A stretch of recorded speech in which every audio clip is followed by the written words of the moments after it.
আমি চাকরি করতে চাই কিন্তু আমার স্বামী চাকরি করতে দেয় না। নারীদের চাকরি করা প্রসঙ্গ। ঘরের রানী হওয়ার বদলে কর্পোরেট দাসত্বকে সেলিব্রেট করার কিছুই নেই।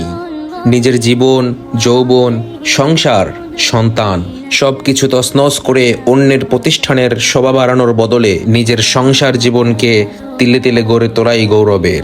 মেয়েদের জন্ম সম্মানিতা হওয়ার জন্য, স্বামী সন্তানদের পক্ষ থেকে ভালোবাসা ও শ্রদ্ধা পাওয়ার জন্য।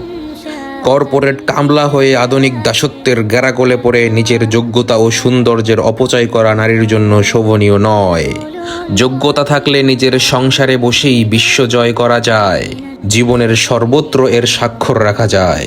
না থাকলে সারাটা জীবন অন্যের অফিসের চাকরানি হয়েই মেকি গৌরবের সময় কেটে যায়। মুসলমান হিসাবে আমরা আমাদের বোনদেরকে এক একটা সংসারের রানী হিসাবে দেখতে চাই। তারা এই সম্মান রেখে নিজেদেরকে নিচে নামানোটা কোনো আত্মমর্যাদাবোধ সম্পন্ন মুসলমানের পছন্দ হতে পারে না। আপনি ভাগ্যবতী যে আপনি একজন আত্মসম্মান মর্যাদাবোধ সম্পন্ন স্বামী পেয়েছেন। তার সাথে সংসারে মনোযোগী হন। দুনিয়া আখিরাত উভয় জগতেই সুখী হবেন ইনশাআল্লাহ।